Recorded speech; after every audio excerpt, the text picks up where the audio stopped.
Yo, what up, squad? Alright, so if you guys are a gamer like me, right, then you always are on the hunt looking for a new gaming controller, which subconsciously, when you think about it, right, and you switch them up, it makes you kind of feel like you elevating your game, which, listen, we all know we not.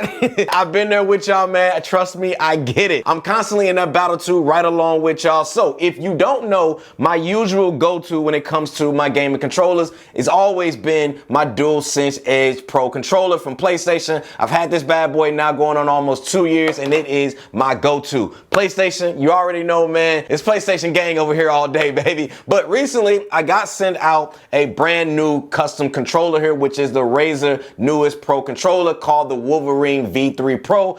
And I've got a chance to test this bad boy out and see how it actually stacks up to the DualSense Edge Pro controller. Now, first off, let's just go ahead and jump right into it, man. We ain't gonna wait. Now, I gotta keep it all the way at being with y'all. The name of this controller right here, being the Wolverine V3 Pro, is tough. And I'm not sitting here glazing, but the name is tough. And speaking of Wolverine, I can't wait for that game to drop next year. I just know it's gonna be pure heat. Now, when it comes to gaming controllers, right, there's really only two main form factors when it comes to it, right? You got your PlayStation design here, which is where basically the thumbsticks are literally right across from each other. And then you have your Xbox style controllers, which this one here is an Xbox controller, where basically you have the thumbsticks where they're pretty much off axis from each other and just not right across.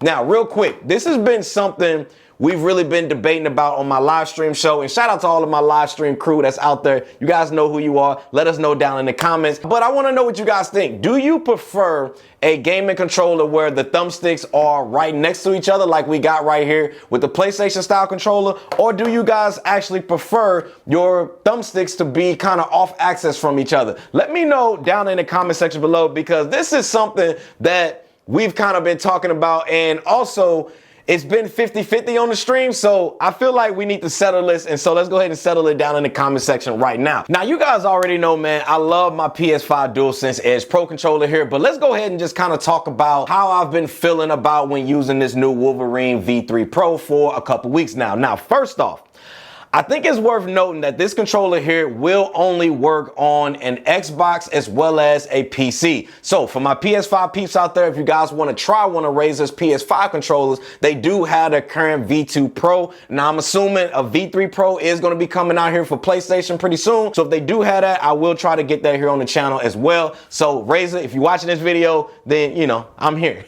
Now, I got to give you guys a reference, right? So for me, I've been personally using it with my PC when playing games like Call of Duty, playing games like Black Myth Wukong, which I'm gonna be real with y'all, I'm on my second time around that game, because listen, y'all, Black Myth Wukong is such a damn good game. Like, if you haven't played it, you gotta play it. Now, first off, man, I want to just talk about just the look and the build and design of this controller here, because for me, I like stuff that look good. Like, if it don't look good and the build quality is not good, then it's 100% going back to the store, or it's just gonna stay on the shelf in general. And for me, this is a damn good looking controller, man, with a solid just build of materials all around, man, as well as the fact of I like the weight of this controller as well, which is similar to something of my DualSense Edge controller, which is a little bit on the heavier side, because I do know a lot of gaming controller companies are going more like the lighter route. Even with this controller here, it is a little bit lighter than something like the Razer. But for me, when it comes to a heavier controller, I just feel like the build quality is there. Now, I'm not saying this mug is like a tank or nothing like that, but it does have a nice amount of weight to it. And a lot of that weight has to do with the battery here, which we're going to talk about that here a little later in this video. And the fact that it's black on black on black on black. Listen, man, it sold it for you, boy. Then it also has a glowing Razer logo right here, which to me is also another dope thing, man. And I know, if you know me, I'm a sucker for RGB custom lighting. It is what it is, and it's a W on this controller. Now, next here, man, is probably going to be I would say it's the second most important thing when it comes to a pro gaming controller, next to the ergonomics, which is obviously number one, and we're gonna touch on that here next after we talk about like the buttons as well as the triggers as well as the paddles on this controller here. Basically, I want to talk about all the features of this controller. So with this controller right here, for starters, we get Hall Effect analog thumbsticks, which are also removable, by the way. If you guys don't know, man, Hall Effects is a big deal, and I'm gonna go ahead and break that down for you guys, because for some odd reason, PlayStation PlayStation did not give us this feature on the DualSense Edge controller, which I can't lie, man. I was kind of tight about that when PlayStation came out with this controller because I was like, it don't make sense. Like, this is a feature that can stop one of the major issues that you guys have with your controllers, but they didn't give us that anyway. But the reason why Hall effects are legit because it uses a magnetic field to pretty much measure the voltage difference across the conductor. And I know you guys are probably sitting there like, C-Kid, bro, what the hell does that even mean? You talking voltages, you talking conductors. We need it in layman's term when it comes to a gaming controller. Listen,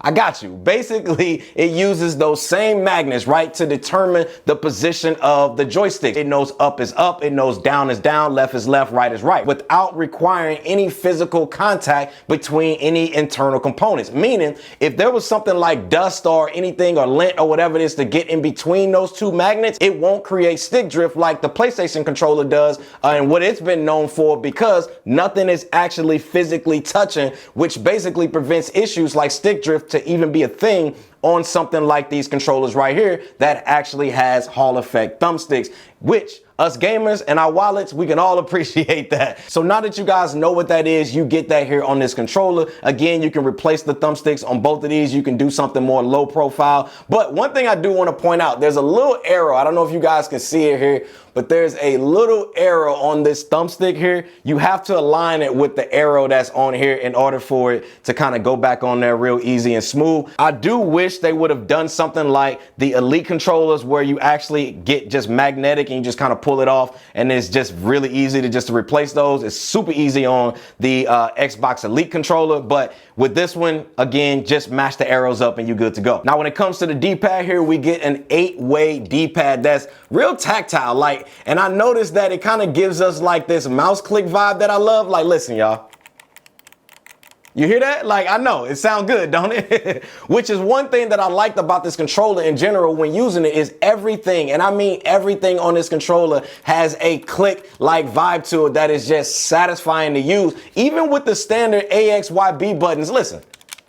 It's literally got the same kind of like clicky style or tactile features with it, which I rock with. Now, when it comes to the triggers, you get your RB and LB, you get your RT and LT triggers, which I can't lie, I got a love-hate relationship with these triggers right here. And we're gonna talk about that here once we get to like the ergonomics part of this video here, because we just gonna talk about it. But when I noticed when I was using this controller here over something like the DualSense Edge was how I was actually able to turn two trigger buttons, the RT and the LT, basically mouse clicks, by just using this little trigger here on the back. Like, there's a little switch here, and if you switch it all the way in, you get kind of like a full press down. But if you switch it to kind of like this, I guess kind of like a lock, then it goes to more like a mouse click, which is really, really dope. And I know some of you guys out there are gonna say, well, C-Kid, PlayStation also has these same things. But one thing that I noticed about the Razer controller is this one is more of a mouse click. It's a very, very much shorter of a travel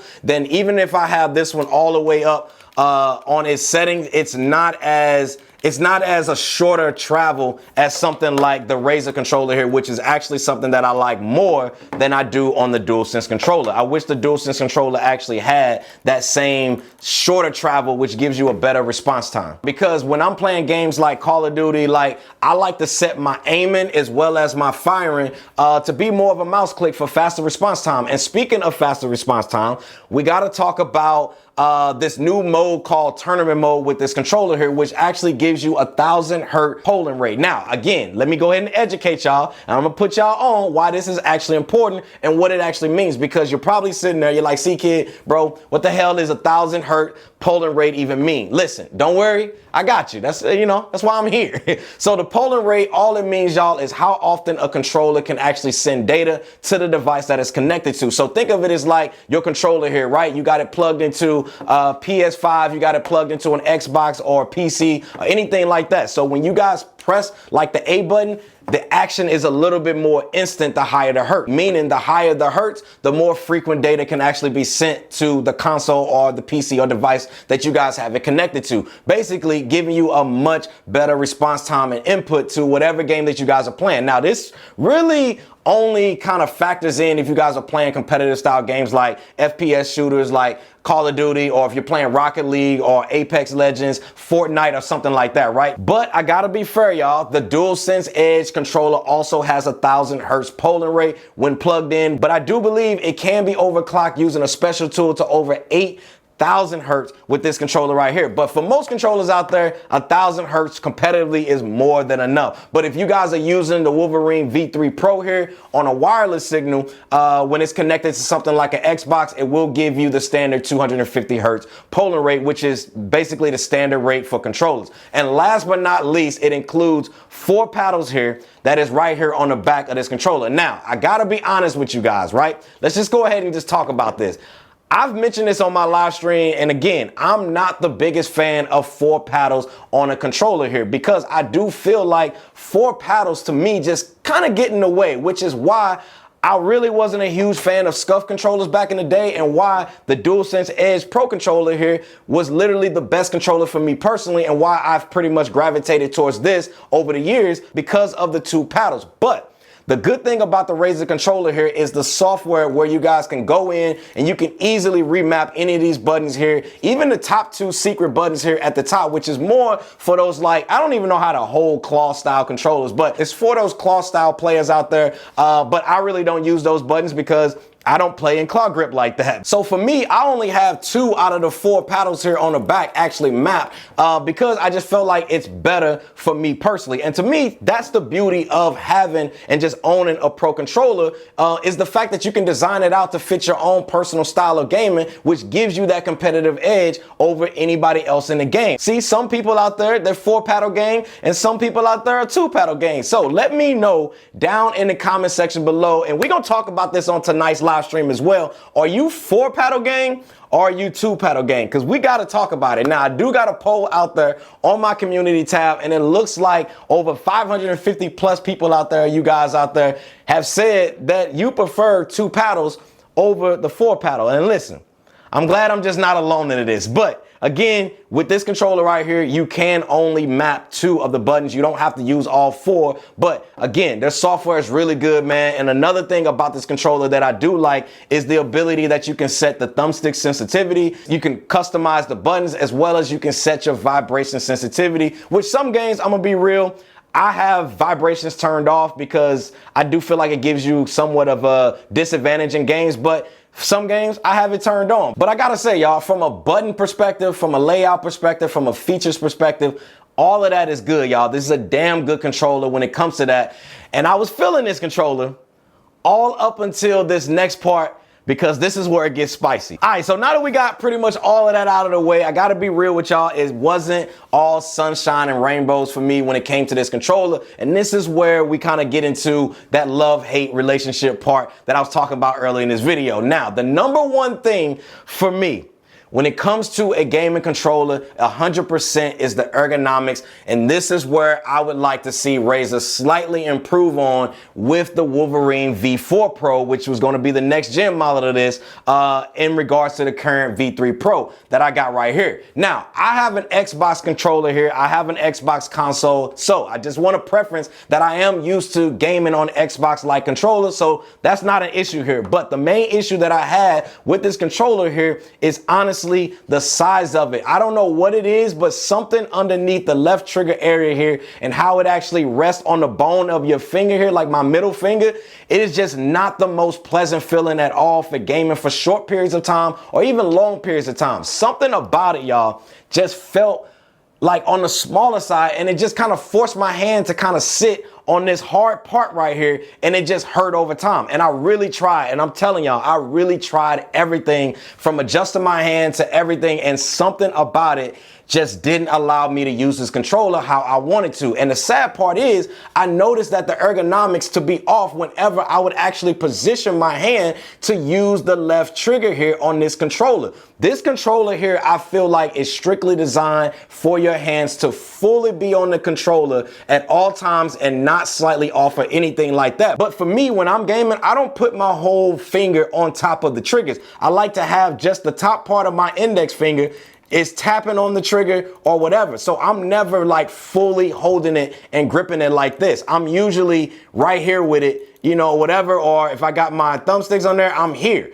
I'm not fully here because my thumb has to be back here. You know what I mean? So in order for me to naturally get that feeling, I gotta be slightly off the controller. And that's where I had the issue where this back part right here would literally rest up against the top part of my middle finger on my left hand, and it would just hurt like hell. And it just didn't feel natural to me. And that's when I would have rested it on that bone part of my left middle finger, and it would hurt for just a short period of time. And for that reason, y'all, with longer gaming sessions, which is what I typically do, it's just 100% a no-go for me. Now, could this just be the size of the controller? Maybe. Or could it just be the size of my hands, or just something is just ergonomically slightly off with this controller? And it sucks because I genuinely loved everything else about this controller except for the fact of how it actually feels in my hands whenever I'm using a gaming controller how I typically do. So for me, if I'm being honest with you guys, and I'm always gonna keep it 100, it didn't work out for me in the long run, especially when playing competitive style games. Now, when I was playing something like Black Myth Wukong with it, for some reason, I was cooking with this controller, y'all. Like, I was literally just blazing through bosses, no problem in that game because of the settings that I had with this controller. Plus, you really don't use the triggers that much in that game versus something like a Call of Duty or FPS style game. And I think that was the reason why I was playing more of a Black Myth Wukong and I felt comfortable with this controller, because I don't necessarily use these a whole lot in that game versus I use the AXYB buttons in that game. I could physically put my hands all the way over the controller and be okay with it. So for me, I really hope Razer can actually fix that in the next version, because I really do think they have a solid product here and they could be on the verge of having the best gaming controller that's out there on the market to date when it comes to PC as well as Xbox. So I would say, man, if they fix that one thing, maybe test it with people with larger hands, or maybe have creators and gamers come in to test it first before it's actually complete. Best research is from people who actually do this gaming thing every day. And to be real, the feel of it in the hands was literally the main reason why I couldn't switch from my DualSense Edge Pro controller, because this controller here just felt more natural to me in my hands. From an ergonomics perspective, it just felt like, I don't know, it just felt good in my hands whenever using it for long periods of time. So I would say if you guys play FPS style games and you're not a claw style gamer, then this here probably won't be the best option for you at this time until they address the things that I just talked about. But if you guys play more open world games that may not require the use of the triggers as much, maybe just using the AXYB buttons, then I would say this right here is a solid controller that you guys need to check out for sure. And I feel like it would make sense. Now, the last but not least, because one thing we got to talk about, and usually this topic is subjective, but I gotta give Razer major credit to this, y'all, and that is the damn battery life. Y'all, listen, we gonna end this video here on a good note. The battery life on this controller right here is everything. I mean, everything that I wish the DualSense Edge controller here could be. I've easily been on one of my live stream or just long time gaming sessions, y'all, almost 7 hours or so using this controller, and this bad boy was still going strong. Yeah, y'all, the battery life is 100% legit, and probably one of the greatest things about this controller, or any controller that I personally ever tried here on the channel. Like, it is damn good, y'all. And PlayStation, hey, listen, PlayStation, come here. Y'all need to take notes because Razer got that right.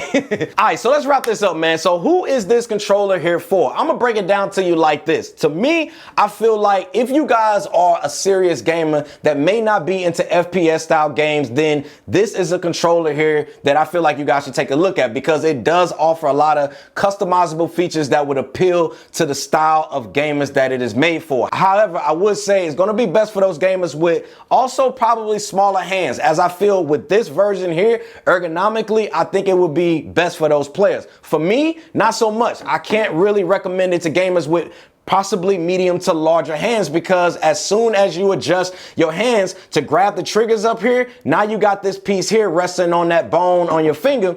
And I'm telling you right now, y'all, it is gonna hurt from a short time to a long time, y'all, and it is not the best feeling. But also, if you guys are looking for a controller that's gonna last a very long time for those long gaming sessions, then this right here is definitely gonna be the controller that's gonna come in the clutch for you. I think this is just one of those controllers that I'm just gonna be 50-50 on, because on one hand, I love all of the features that this controller offers, but then on the other hand, it doesn't work for me ergonomically, which hurts me because it looks so damn good, y'all. So I think ultimately, y'all, it's gonna really come down to just trying out the controller for yourself and just kind of doing that ergonomic test for yourself and see if it actually works for you. Then just know all of the features and the response times is gonna be good and the battery life is also gonna be fire. Then after that, man, if the ergonomically works for you, then you are going to enjoy this controller. Unfortunately, ergonomically, it just don't work for me. Well, I hope this video helped you guys make a decision on whether you guys should try this controller out. I'll have a link for you guys down in the description section below. If you guys enjoyed this video, you already know what to do. Hit that like button down below, as well as click on that subscribe button if you guys are new here. And if you guys want to become a member of the C Squad officially, then all you guys got to do is click on that join button down below and join the squad. We got some new people rolling in every single week, man, so you definitely can join the squad, man. Other than that, I will see y'all in the next one. Happy gaming, squad. We out.